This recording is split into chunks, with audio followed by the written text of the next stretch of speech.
Hello and welcome to our thought for the day on Monday the 1st of August. Today I'm going to read from Luke's Gospel, chapter 22, verses 24 to 30. The scene is the Last Supper, immediately after Jesus has served the bread and wine. And I'm reading from the New International Version of the Bible. A dispute also arose among them as to which of them was considered to be the greatest. Jesus said to them, "The King of the Gentiles lord it over them, and those who exercise authority over them call themselves benefactors. But you are not to be like that. Instead, the greatest among you should be like the youngest, and the one who rules like the one who serves. For who is greater, the one who is at the table or the one who serves? It is not the one who is at the table, but I am among you as one who serves. You are those who have stood by me in my trials, and I confer on you a kingdom, just as my Father conferred one on me, so that you may eat and drink at my table in my kingdom and sit on thrones, judging the 12 tribes of Israel."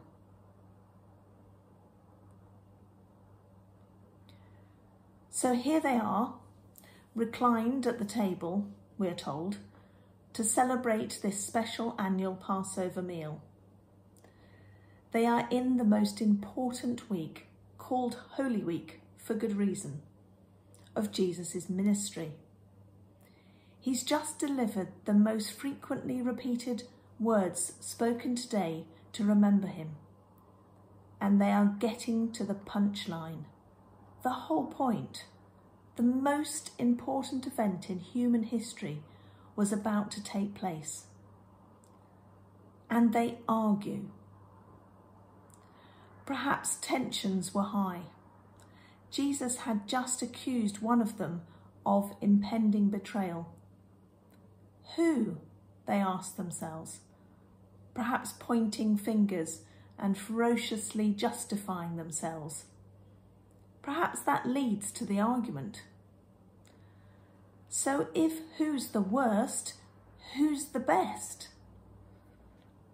The disciples were wrapped up in their own concerns, still not understanding what Jesus was trying to tell about his impending death and subsequent resurrection. But can't we all be like that today?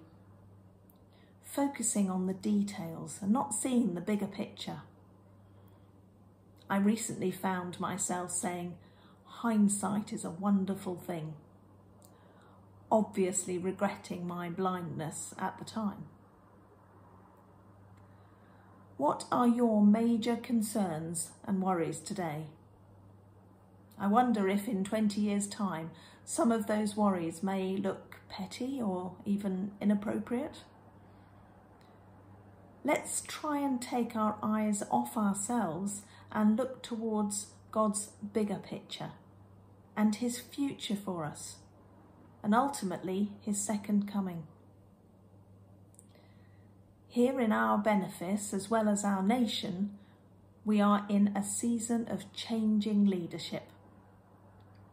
Worldly leaders are often selfish and arrogant as they crawl their way to get to the top.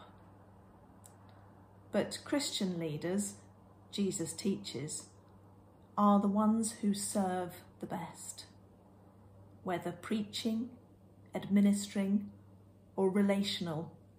He teaches us that this all needs to be with a servant heart. What is a servant heart? A servant's heart means to have a mindset or a desire to selflessly and sacrificially serve others, regardless of your feelings towards them or what it may cost you, even as a leader. Well, there's a challenge for our leaders and for all of us today. Jesus asks us to really serve without counting the cost. Thank you for listening and have a blessed day.